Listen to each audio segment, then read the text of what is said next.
परमाराध्य परम वंदनीय सदगुरुदेव पूजनीय संतजन सतगुरु कबीर साहब रचित बीजक ग्रंथ के उपदेश सुन रहे धर्म प्रेमी सज्जनों, माता एवं बहनों, मैं आप लोगों के समक्ष बीजक ग्रंथ के शब्द 61 का संक्षिप्त विवेचन प्रस्तुत कर रहा हूं।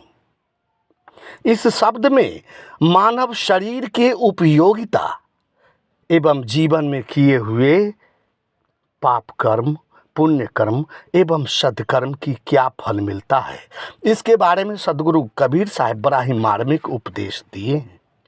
बंधुओं, कर्म को 3 भागों में बांटा जा सकता है: पाप कर्म, पुण्य कर्म और सत्कर्म। लौकिक या पारलौकिक भोगों की कामना से किए गए अशुभ कर्म को पाप कर्म और शुभ कर्म को पुण्य कर्म कहते हैं। जब समस्त कामनाओं और रस लेने की प्रवृत्ति त्याग कर केवल कर्तव्य या परमात्मा प्रसन्नता के लिए कर्म किए जाए तो उसे सत्कर्म कहते हैं। पाप पुण्य यमराज का जाल, दुख एवं आवागमन का हेतु है और सत्कर्म समस्त यमजाल का मोक्षदाता है। तो आइए पहले सदगुरु कबीर साहब के इस शब्द 61 का पद सुनते हैं। फिर इसके पद को सुनने के बाद सदगुरु कबीर साहब इस शब्द के माध्यम से क्या उपदेश देना चाहते हैं उसके बारे में सुनेंगे। कहते कि मरी हो रे तन का करी करी हो, प्राण छूटे बाहर ले डारी हो, काया बिगुरचन अनबनी भांति, कोई जाड़े कोई मारे गाड़े माटी, हिंदू ले जाड़े तुर्क ले गाड़े, यही विधि अंत दुनू घर छाड़े, कर्म फांसियम जाल पसारा, उस धीमर मछली गही मारा, राम बिना नर होई है कैसा, बाट माझ गोबरैला जैसा, कहीं कबीर पाछे पछतई हो, या घर से जब वा घर जई हो।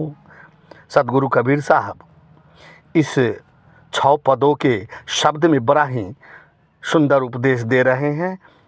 कहते हैं कि शरीर की अंतिम दशा अर्थात मृत्यु के समय का बोध कराते हुए कहते हैं कि मरिहो रे तन काले करिहो, प्राण छूटे बाहर ले डरिहो, हे देह के अभिमान में मदमस्त, जब तुम मर जाओगे तब तुम्हारे शरीर की क्या उपयोगिता रह जाएगी? तुम ये शरीर लेकर के क्या करोगे? जब तुम्हारी प्राण छूटेगी, तुम्हारे शरीर को जो तुम जो अपना मान बैठे हो घर से बाहर निकाल देगा। मनुष्य को सबसे अधिक अहंकार शरीर से ही तो होता है, परंतु पानी के बुलबुले के समान ये क्षणभंगुर है। काठ, मिट्टी, लोहा, सीमेंट इत्यादि से बने सामान को तो लोग उम्र निर्धारित करता है, उसकी एक्सपायरी डेट होता है, परंतु शरीर का कोई अवधि निर्धारित नहीं कर सकता। इसलिए शरीर को लेकर गर्व करना घोर अज्ञानता है।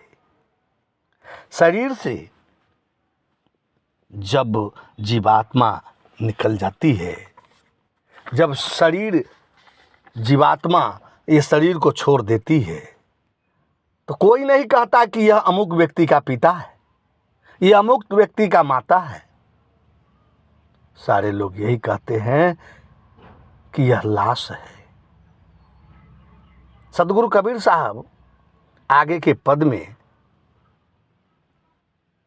उपदेश देते हुए कहते कि काया बिगुरचन अनबनी भांति, कोई जाड़े कोई गाड़े माटी। बिगुरचन का अर्थ होता है उलझन।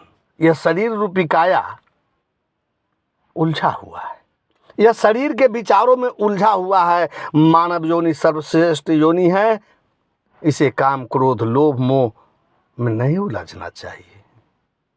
फिर भी यह मानव योनि विवेकशील होते हुए भी उलझा हुआ है। पशु पक्षी कीड़े मकोड़े इत्यादि को कोई उलझन नहीं। शरीर के छूट जाने के बाद तो उलझन समाप्त हो जाना चाहिए, परंतु मृत्यु के बाद तो और उलझ जाता है। इसलिए सदगुरु कबीर साहब कहते कि कोई जाड़े कोई गाड़े माटी। हिंदू उस मृत शरीर को जला देता है, और मुसलमान माटी में गाड़ देता है। मुसलमान में सबको इसलिए मिट्टी में गाड़ देते हैं कि वह फरिश्ते बनकर कर्मों का लेखा जोखा लेने आएंगे। कितना अंधविश्वास, कितना पाखंड है। आज तक कोई किसी को आते देखा? मुसलमानों का कहना है कि जला देने के बाद हिसाब कैसे लेंगे। बंधुओं, आज तक मृत शरीर को मिट्टी में गाड़ दो, जला दो, पानी में फेंक दो, कोई फर्क नहीं पड़ता, क्योंकि उसमें से चेतन देव अपने गंतव्य की ओर प्रस्थान कर जाता है। सदगुरु कबीर साहब कहते, करम फांस जमजाल पसारा, धीमर मछली गहिमार। जिस प्रकार धीमर अर्थात मछुआरा अपना जाल फैलाकर मछली को फंसा लेता है और उसे खा जाता है, बेच डालता है, उसी प्रकार यमराज कर्मफांस का जाल फैलाकर जीवों को फंसा रखा है। बंधुओं, अब आप पूछेंगे कि यमराज कौन है? आपके पास जो विकारों से युक्त मन है वही यमराज है। प्रत्येक प्राणी को मन ही विषय वासनाओं में फंसाता है। मलिन मन की प्रेरणा से ही मनुष्य काम, क्रोध, लोभ, मोह, हिंसा इत्यादि करता है। अब आप कहेंगे कि स्वर्ग और नरक कहाँ है? बंधुओं, सुख एवं दुख से युक्त मन स्थिति ही स्वर्ग है और नरक का परिचायक है। जब मन मलिन होता है तब गलत कर्म कर आप दुख को प्राप्त होकर नरक को भोगते हैं, परंतु जब मन पवित्र होता है तब आप पुण्य कर्म कर देवता हो जाते हैं और स्वर्ग को भोगते हैं। व्यक्ति के मन की स्थिति बाहर कहीं कोई स्वर्ग नरक नहीं है। कहते हैं कि राम बिना नर होई है, कैसा बात माज गोबरेरा जैसा। कहीं कबीर पाछे पछतई है या घर से जब वा घर जई है, कि हे बंधुओं, माता बहनों, राम के भजन बिना तुम्हारी वही दशा होगी जैसे गोबरैला कीड़ा का होता है। गोबरैला कीड़ा गोबर अथवा मल को गोली बनाकर उसे गुरकाते रहता है, उसके पीछे ठेलते रहता है, ढकेलते रहता है, ढकेलते रहता है, और अंत में होता क्या है कि रास्ते पर जब कोई मनुष्य आता है या पशु आता है या कोई गाड़ी वाहन आता है तो उसके नीचे दबकर मर जाता है। सदगुरु कबीर साहब कहते कि यही दशा ते अभिमानी की है। वह मल मूत्र से युक्त शरीर को अहंकार में चूर होकर जीवन में ढकेलते ढकेलते काल के गाल में समा जाता है, अर्थात मर जाता है। इस मानव जीवन एक राम है, दूसरा शरीर है। यही राम घर में विराजमान अविनाशी तत्व है और वह कभी छूटने वाला अपना निज स्वरूप, अपना चेतन देव। यदि मनुष्य अपने राम स्वरूप को छोड़कर देह के अभिमान में डूबा रहा, वह गोबरैला कीड़ा के समान अपना जीवन समाप्त कर लेता है। इसलिए सदगुरुदेव कहते हैं कि तुम्हें पीछे पछताना पड़ेगा। जब तुम इस शरीर रूपी घर को छोड़कर दूसरे घर को जाओगे तो स्वर्ग नरक को मानते हो, परंतु जन्म मरण के चक्कर अर्थात पुनर्जन्म को मानते हो, तो ये स्वर्ग नरक और कहीं नहीं है। ये तुम्हारा बार बार जन्म लेना मरना, यही स्वर्ग और यही नरक है। हे मनुष्य, राम के बिना तुम्हारी दशा कैसी होगी, जैसे बीच रास्ते के गोबरैला कीट की होती है।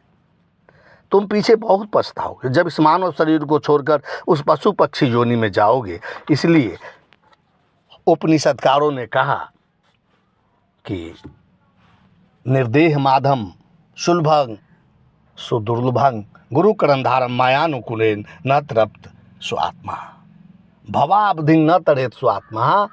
और गीता का उपदेश कि उद्रेदात्मनात्मानंगनात्मानम अवसादयत आत्मैव ह्यात्मनो बंधुरात्मैव पुरुषात्मन। इसलिए हे बंधुओं, हे साधकों, इस जीवन में ही अपने कल्याण करो।